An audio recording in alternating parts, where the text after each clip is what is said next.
Ahora en Científicos Industria Argentina llegó el turno de la geología. Vamos a hablar con el doctor Pablo Pasos. Pablo, ¿qué registros hay de tormentas, tsunamis, mareas? Bueno, las mareas supongo que en el pasado deben ser muy fáciles de detectar, ¿o estoy equivocado?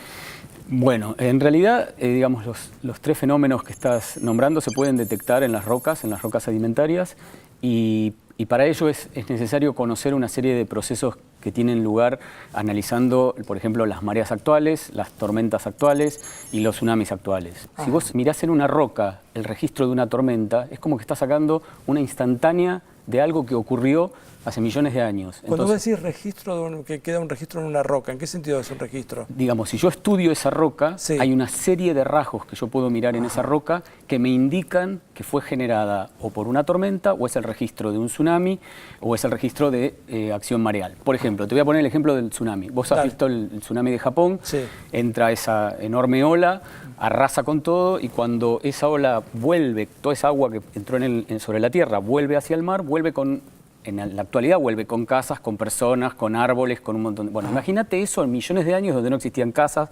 personas, probablemente sí árboles, pero existían animales que vivían sobre la tierra. Bien. Vos encontrás todo eso acumulado en una capa que te indica que en esa capa están mezcladas cosas que no podrían vivir todas juntas.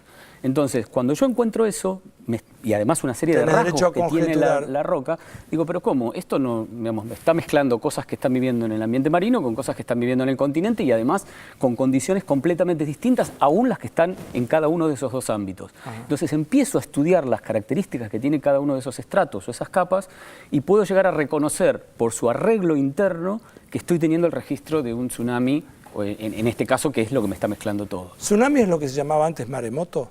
Sí. Sí. Porque cuando yo era chico se llamaba maremoto, no existía tsunami. Es una voz que tiene origen en el japonés digamos, y es una ola extraordinaria, que es realmente lo que sucede. Ahora, ¿se estudia entonces un registro, digamos, en el tiempo de cómo fueron evolucionando las tormentas, los tsunamis o las mareas? Y digamos que, a ver, las mareas es todavía más interesante porque hay algo que tiene que ver. Vos sabés que tenés registros de mareas diurnas y mareas semidiurnas, es decir, ciclos de mareas de alta marea y baja marea, que pueden ser 2 veces al día o 1 vez al día, depende en las posiciones latitudinales donde estés. Entonces, de acuerdo a cómo estudiás ese registro que queda en las rocas, vos imaginate que cuando la marea sube, lo podés ver hoy mismo en el estuario del Río de la Plata, cuando la marea sube, vos tenés la entrada de agua hacia el estuario, y la entrada de agua hacia el estuario genera estructuras que indican de que los sedimentos se están moviendo hacia aguas arriba.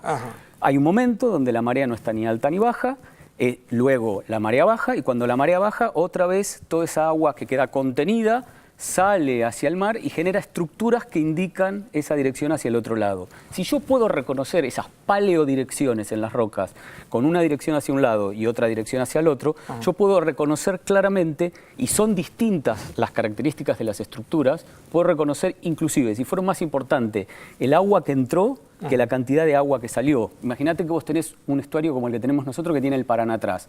Cuando entra la marea, ¿qué es lo que hace sobre el río Paraná? Indica, entre comillas, las aguas, y cuando el agua es... ¿Indica? Claro, las deja completamente, que no pueden desagotarse.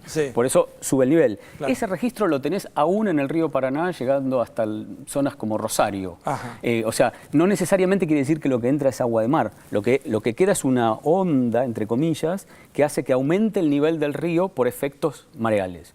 ¿Qué pasa cuando toda el agua sale? Cuando toda el agua sale, yo no solo tengo el agua de mar que entró al estuario del Río de la Plata, sino tengo el plus del agua que venía en el río y que me quedó retenida. Por lo tanto, la energía con las cuales se generan las estructuras de salidas son mayores que la de entrada, porque tiene el plus de toda el agua contenida por el propio río. Eso me permite a mí reconocer tanto regímenes de mareas, como te decía, me permite reconocer condiciones energéticas, y yo puedo reconstruir, a partir del análisis de una serie de capas, condiciones geológicas que tienen que ver con un momento muy puntual. Pensá que el registro de mareas es un registro, digamos, que lo tenemos en un día. Imagínate, por ejemplo, que yo tengo un fósil que ha quedado como registro fosilizado en esas capas. Yo estoy mirando esa capa y estoy viendo lo que sucedió en 12 horas, en ese momento, quizás hace muchos millones de años. Entonces es realmente fascinante eso.